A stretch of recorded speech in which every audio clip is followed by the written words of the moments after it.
warahmatullahi wabarakatuh. Waalaikumsalam warahmatullahi wabarakatuh. Bagaimana kabar anak-anak? Alhamdulillah, luar biasa. Subhanallah, hari ini anak-anak semangat sekali ya. Semua berangkat hari ini?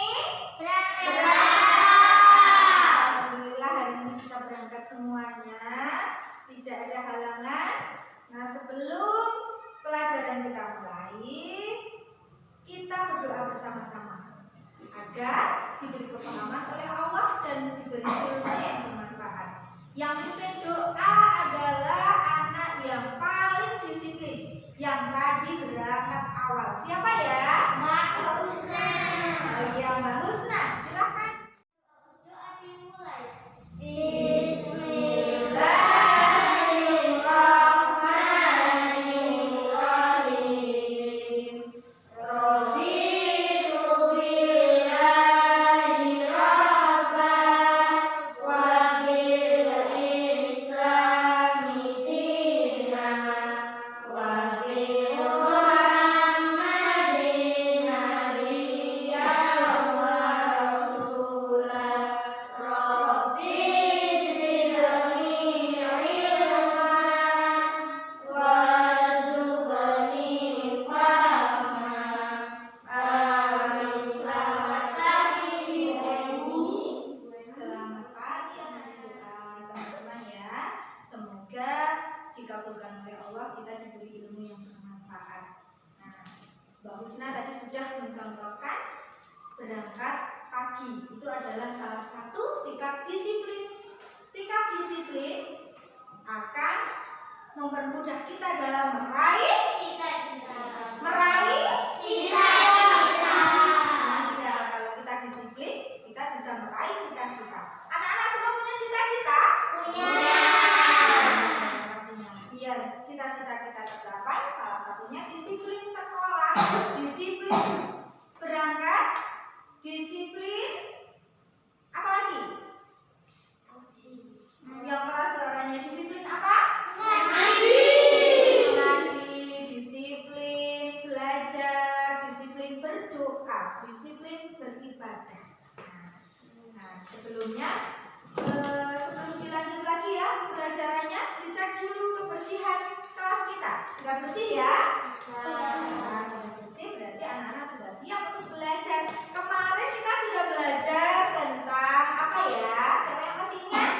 Rukun wudu. Betul sekali. Kemarin kita sudah belajar tentang rukun wudu. Kemudian pengertian wudu. Satunya rukun wudu apa? Sunnah wudu. Sunnah wudu. Ada yang mau bertanya tentang rukun wudu atau mau menjelaskan apa itu istinsyak? Coba anak-anak masih ingat teman-teman yang lain? Istinsyak itu apa? Membasuh atau membersihkan hidung ya, membersihkan lubang hidung. Air. Betul, dihirup, tidak begini kata ya, tapi airnya dihirup sampai masuk, resap, merasuk, dikeluarkan pelan-pelan. Nah, itu namanya istinsyak. Hari ini kita belajar tentang praktek wudhu, tata caranya, urutannya wudhu, dan hal-hal yang membatalkan wudhu. Manfaatnya apa? Kita kok belajar ini supaya kita bisa mempraktekkan wudhu dengan benar. Kalau wudhunya benar, insya Allah sholatnya benar, sholatnya sah, akan diterima oleh Allah. Mau ya? Mau. Kalau sholatnya diterima Allah, kita bisa masuk surga. Nah, berarti kalau kita belajar tentang wudhu, praktek wudhunya bisa, berarti itu salah satu jalan untuk kita meraih surga. Semangat untuk meraih surga? Anak-anak, supaya kita semangat, coba tepuk satu. Wudhu. Baca bismillah sambil cuci tangan. Kumur-kumur basuh hidung, basuh muka. Tangan sampai ke siku, kepala dan telinga. Terakhir basuh kaki lalu doa.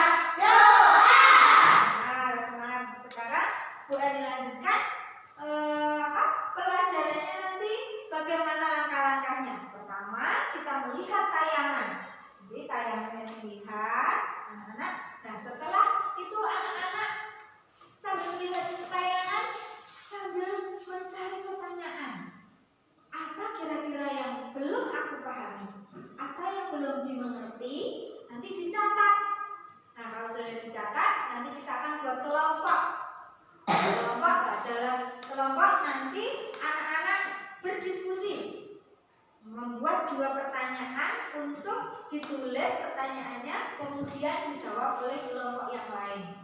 Nah, ini nanti dari 3 kelompok ya. Kelompok 1, kelompok 2, kelompok 3. Nah, semuanya berdiskusi membuat soal, membuat pertanyaan supaya dijawab kelompok lain. Nah, berikutnya ada tugas juga dari Bu Guru. Urut-urutan dulu nanti bagaimana, nanti didiskusikan juga dalam kelompok. Setelah itu ada satu ketua kelompoknya mempresentasikan di depan kelas. Sini teman-teman yang lain memperhatikan dan menanggapi. Kalau ada yang belum jelas diberi tanggapan, boleh bertanya, saling berdiskusi bersama-sama, bergantian kelompok 1 sampai 3. Siap? Siap. Nah, kalau sudah siap, Bu Eni ingin menceritakan seorang tokoh Islam, tokoh yang hebat. Anak-anak sudah tahu atau belum ini? Nama tokohnya adalah Zaid bin Sabit. Ada yang mau tanya? Ya, Leni. Apa jasa Zaid bin Sabit, Bu? Jasa Zaid bin Sabit. Ada yang anak-anak yang sudah tahu sebelum gue menceritakan ya? Menulis Al-Quran, betul sekali. Ceritanya bagaimana itu? Kok Zaid bin Sabit punya jasa yang besar yaitu menuliskan Al-Quran. Ceritanya bagaimana? Waktu itu Al-Quran bagaimana toh? Al-Quran masih di mana? Sudah terkumpul jadi buku atau belum waktu itu? Belum. Betul, berarti Bu Eni lanjutkan ceritanya. Dulu Al-Quran masih ada di kulit binatang. Karena dulu itu sahabat-sahabat hafal Al-Quran, termasuk Nabi Muhammad ya. Nabi Muhammad yang paling hafal paling dulu karena menerima wahyu. Yang menerima wahyu Nabi Muhammad, nah, melalui malaikat Jibril. Nah, kemudian setelah Nabi Muhammad bisa diajarkan kepada sahabat-sahabatnya. Nah, sahabat juga menghafal. Mereka punya ingatan yang kuat menghafal Al-Quran. Nah, kalau menghafal Al-Quran itu keutamaannya luar biasa, sangat banyak sekali pahalanya para sahabat hafal. Nah, waktu itu karena perang, orang kafir banyak yang melawan Islam, akhirnya sahabat-sahabat ikut berperang. Nah, kemudian banyak yang gugur, banyak yang meninggal. Nah, karena kalau banyak yang meninggal kan bagaimana nanti Al-Quran? Belum ada buku ya waktu itu. Akhirnya menulis di pelepah kurma, menulis di kulit binatang. Nah, waktu itu masih berserakan, belum terkumpul. Nah, Zaid bin Sabit yang waktu itu diberi tugas oleh Khalifah Abu Bakar. Nah, Khalifah Abu Bakar memerintahkan untuk mengumpulkan Al-Quran. Dikumpulkan oleh Zaid bin Sabit dan sahabat yang lain. Nah, yang bertugas menulis adalah Zaid bin Sabit. Kalau menulis Al-Quran harus bagaimana? Harus teliti. Iya betul Mas Dimas. Harus dengan teliti, harus sabar, harus tanggung jawab, harus sungguh-sungguh. Nah, berarti apa yang kita contoh dari Zaid bin Sabit? Sikap apa yang kita contoh dari Zaid bin Sabit? Yang bisa kita contoh? Sikap apa tadi? Teliti. Apa lagi? Tertib, sabar, tanggung jawab. Ya betul sekali ya. Berarti jasa Zaid bin Sabit adalah menuliskan Al-Quran yang sampai sekarang bisa kita baca. Bayangkan kalau dulu tidak ditulis oleh Zaid bin Sabit, kita mau tahu Al-Quran dari mana kalau tidak ada yang menuliskan jadi buku ya? Oh, berarti bersyukur alhamdulillah jasanya besar dan memberi manfaat untuk orang lain. Nah, anak-anak juga harus bisa memberi manfaat kepada orang lain. Hidup ini akan indah jika ada manfaatnya. Kalau kita hidup tidak ada manfaatnya untuk orang lain, seperti tidak ada gunanya ya. Nah, kalau anak-anak jadi guru, bermanfaat untuk orang lain karena bisa mengajarkan ilmu kepada anak-anak. Kemudian kalau jadi dokter bisa membantu memberi resep untuk orang biar cepat sembuh. Bagaimana yang menyembuhkan Allah, tapi kan melewati dokter yang memberi resep dengan usaha itu ya. Kemudian jadi apa lagi ya? Jadi petani sukses sawahnya berhektar-hektar. Nah, bisa menanam padinya jadi beras dimakan oleh banyak orang. Bermanfaat ya. Nah, gitu hidup harus memberi manfaat. Sekarang anak-anak melihat tayangan yang boleh ditayangkan ya. Hari ini kita belajar kompetensi dasar memahami tata cara bersuci dari hadas kecil sesuai ketentuan syariat Islam. Tujuan pembelajarannya: 1. Setelah berdiskusi dan menggali informasi, anak-anak nanti bisa menjelaskan tata cara wudhu dan menganalisis hal-hal yang membatalkan wudhu. Nah, yang kedua, setelah berdiskusi dan menggali informasi, anak-anak bisa mempraktekkan wudhu dengan benar, dengan tepat. Nah, ini tujuannya. Kemudian tata cara atau urutan wudhu. Urutan wudhu yang pertama adalah niat. Niat termasuk rukun wudhu atau sunnah wudhu? Betul sekali, rukun wudhu.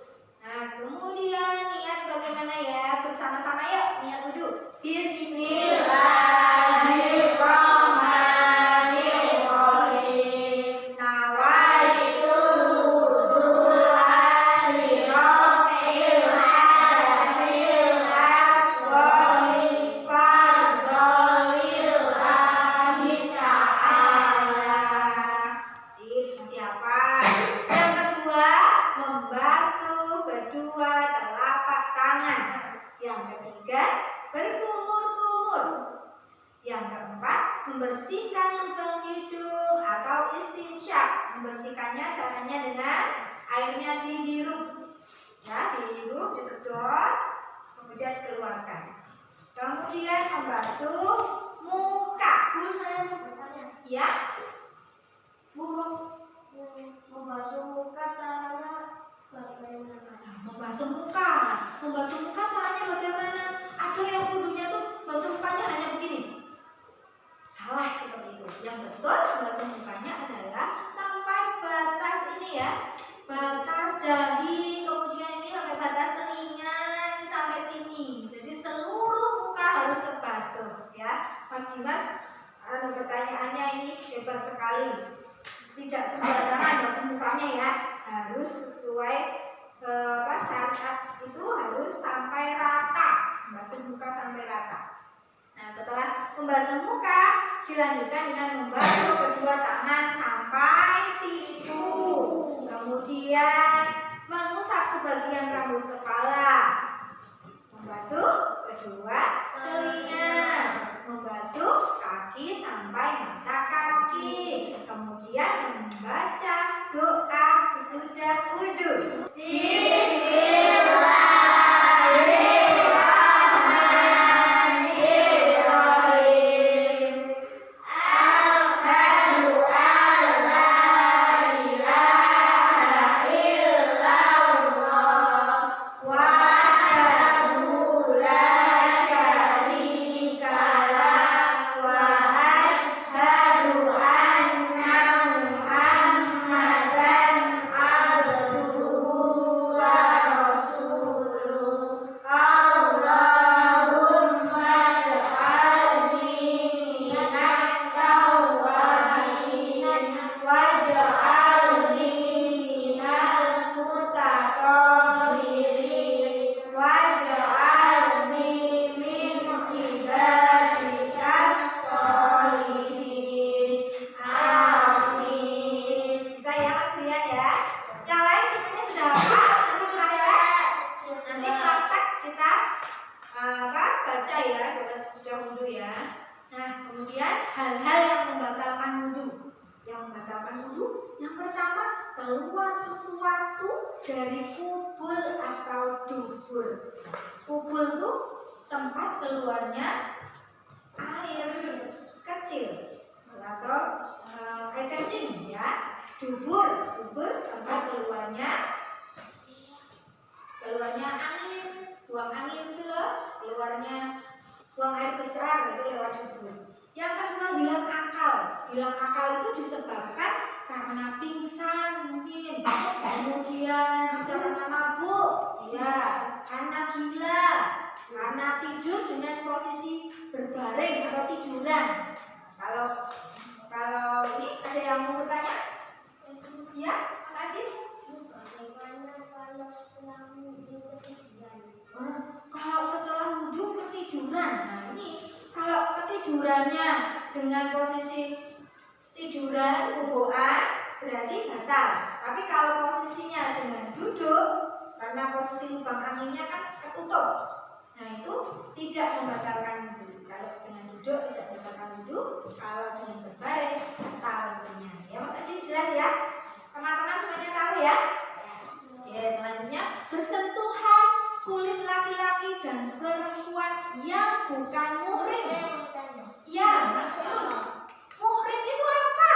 Muhrim adalah seseorang yang punya ikatan darah. Misalnya Bu Eni punya adik. Nah, adiknya itu muhrim. Kakaknya Bu Eni muhrim, ayah ibunya muhrim. Nah, kalau omnya muhrim atau bukan? Bukan. Berarti kalau bersentuhan dengan omnya batal atau tidak wudhunya? Batal. Kalau bersentuhan dengan adiknya? Tidak. Batal. Nah, pintar-pintar ya. Yang keempat adalah menyentuh kubul atau dubur dengan telapak tangan. Baik kemaluannya sendiri, kubulnya sendiri atau kubulnya orang lain. Itu membatalkan. Karena di situ tempat najis ya, jadi membatalkan wudhu. Nah, ini tadi keterangannya sudah kita bahas ya, kubul apa, dubur apa, kemudian berenang. Sekarang menyimak video tata caranya wudhu. Teman-teman, begini cara wudhu yang benar. Pertama, membaca bismillah sambil mencuci kedua telapak tangan sebanyak 3 kali. Setelah itu berkumur sebanyak 3 kali. Dan setelah itu menghirup air ke dalam hidung, lalu mengeluarkannya. Dilakukan sebanyak 3 kali. Membacanya, nawaitul wudu'a li raf'il hadathil asghari fardhan lillahi ta'ala. Saat membacanya bersama-sama dengan membasuh wajah dan mengatakan air ke wajah dilakukan sebanyak 3 kali. Selanjutnya, membasuh tangan kanan sampai siku sebanyak 3 kali, dilanjutkan tangan kiri sampai siku sebanyak 3 kali. Setelah itu mengusap kepala sebanyak 3 kali, dilanjutkan mengusap telinga sebanyak 3 kali. Yang terakhir adalah membasuh kaki kanan sampai mata kaki 3 kali, lalu dilanjutkan kaki kiri sampai mata kaki sebanyak 3 kali juga. Setelah selesai berwudu, kita disunahkan mengangkat tangan agak tinggi, menghadap kiblat sambil membaca doa. Asyhadu an la ilaha illallah wahdahu la syarika lah wa asyhadu anna Muhammadan abduhu wa rasuluh. Allahumma ij'alni minat tawwabin waj'alni minal mutatahhirin waj'alni min ibadika shalihin. Amin. Dan jangan lupa semua rukun wudu harus dilakukan dengan tertib atau berurutan. Jika wudhunya khusyuk, sholatnya juga khusyuk. Wudhunya betul, wudhunya sah, sholatnya juga sah ya. Sudah, tugas berikutnya adalah anak-anak membuat pertanyaan. Tadi di pikiran sudah ada mau bertanya apa-apa. Kita buat kelompok 1, kelompok 2, kelompok 3. Nah, silakan anak-anak membuat pertanyaan, didiskusikan ya. Tadi kan sudah punya pendapat masing-masing. Nah, ditulis, didiskusikan, membuat 2 pertanyaan. Ditulis pertanyaannya saja. Nanti jawabannya yang menjawab adalah kelompok lain. Ya.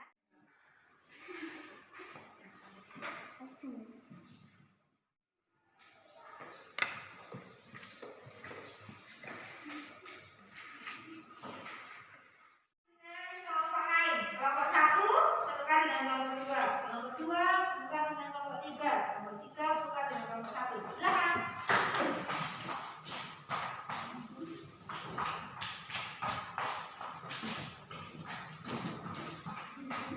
Silakan dijawab, didiskusikan, mencari di berbagai buku yang kalian punya, di buku PAI, di buku doa, di buku-buku yang ada. Silakan. Bagaimana? Sudah bisa ya? Ada kesulitan tidak? Ya.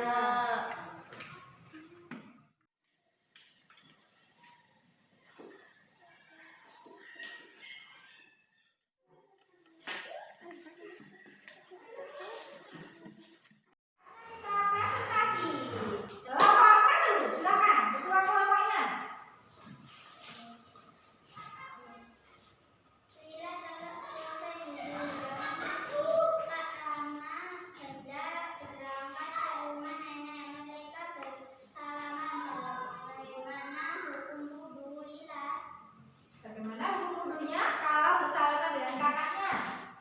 Tidak boleh, tidak batal karena kakak adalah muhrim. Tidak batal karena kakak adalah muhrim. Betul ya? Betul. Nah, beri tepuk tangan.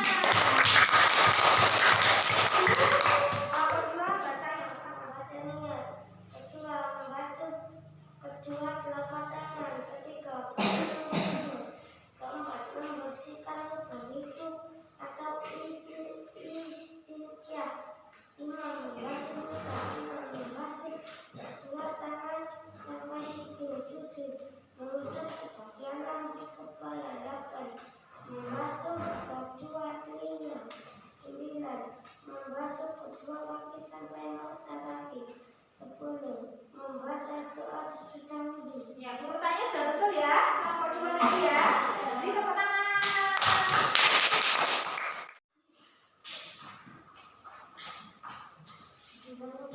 Lagi membersihkan lubang hidung dan membasuh muka. Apakah gerakan wudhu selanjutnya? Membasuh kedua tangan sampai siku. Betul. Setelah buka, basuh tangan sampai siku, betul? Ya. Bagaimana hukumnya jika Karina tertidur dengan duduk setelah wudhu? Bagaimana hukumnya kalau sudah wudhu tertidur dengan duduk? Wudhunya tidak batal. Tidak batal. Betul? Kita praktek wudhu. Praktek wudhunya kita di masjid ya. Silakan anak-anak nanti praktek di sana dengan tertib. Yang di masjid kan izin, harus hati-hati ya. Dengan aturan yang baik di masjid tidak boleh rame. Kalau rame nanti mengganggu kalau ada orang yang sedang beribadah ya. Silakan kita menuju masjid bersama-sama. Yang tertib ya nanti di masjid ya. Jalannya juga pelan-pelan saja. Hati-hati.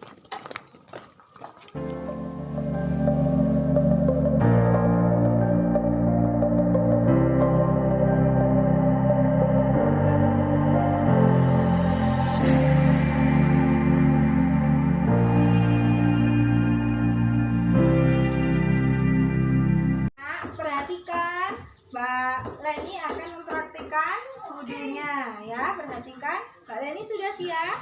Praktek wudhunya harus tertib, urut, nanti Bu Eni nilai ya. Harus betul, mukanya harus rata, tangannya harus sampai mana batasannya, harus sudah betul. Oke, siap? Silakan. Bismillahirrahmanirrahim. Wa'alaikum warahmatullahi.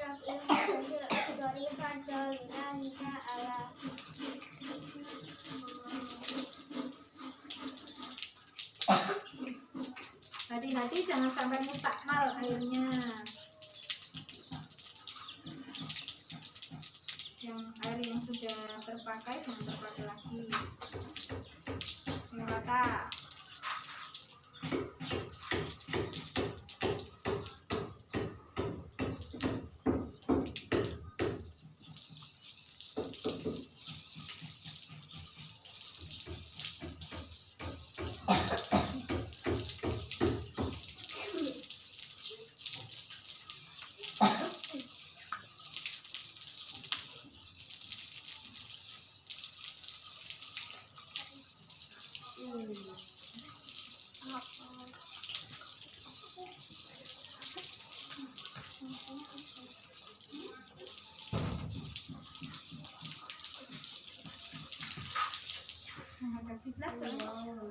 Kiblat. Bismillahirrahmanirrahim. Asyhadu an la ilaha illallah wahdahu la syarika lah wa asyhadu anna Muhammadan abduhu wa rasuluh. Allahumma ij'alni minat tawwabina waj'alni minal mutatahhirina waj'alni min ibadikal sholihin. Tadi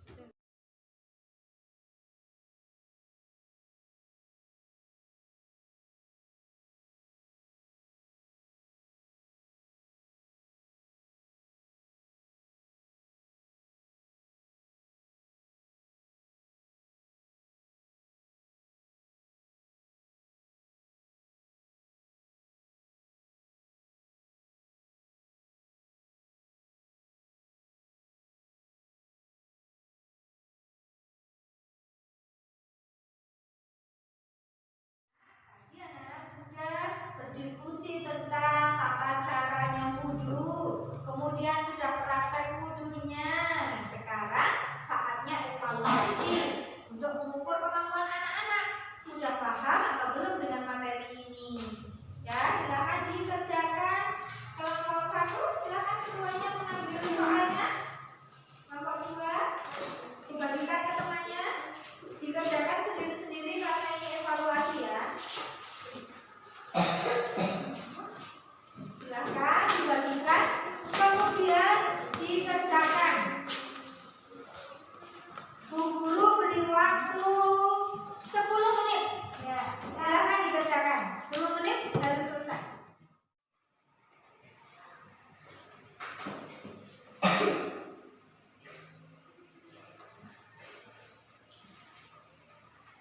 Sudah, Bu? Ya. Nah, sudah selesai. Silakan dikumpulkan salah satu aja, biar baris satu saja yang mengumpulkan di depan.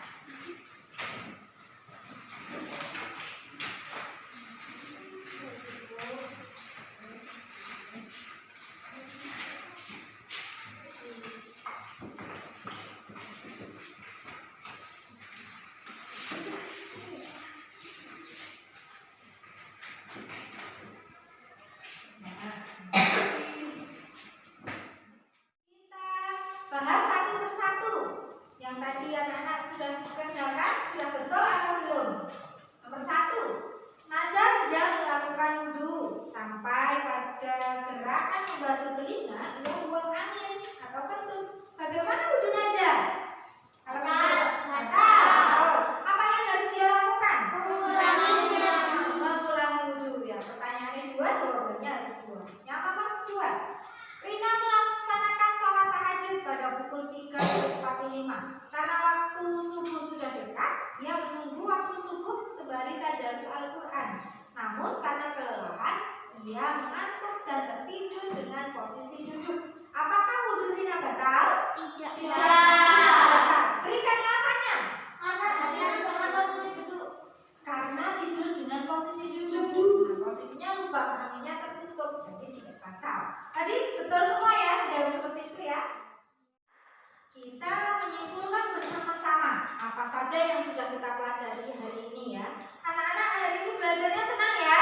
Nah, sekarang kita simpulkan apa saja yang kita pelajari hari ini tentang tata cara atau urutan wudhu. Yang pertama,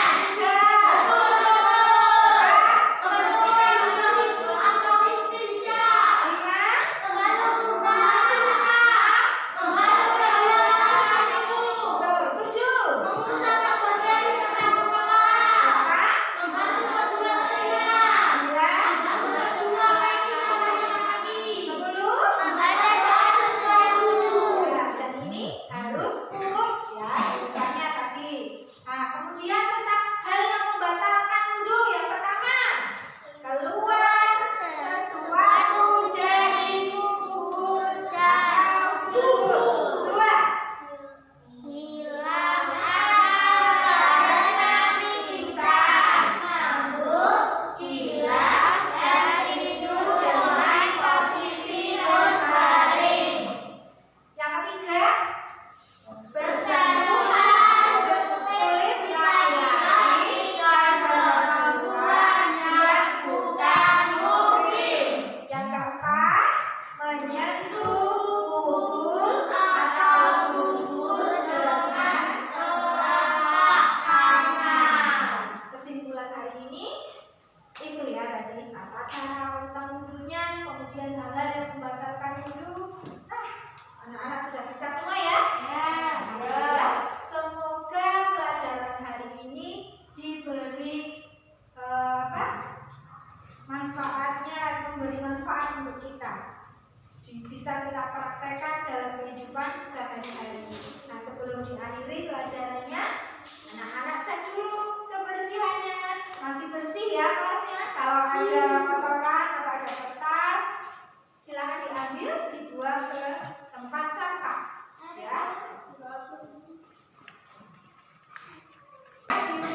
Silakan di rumah dibaca-baca ya.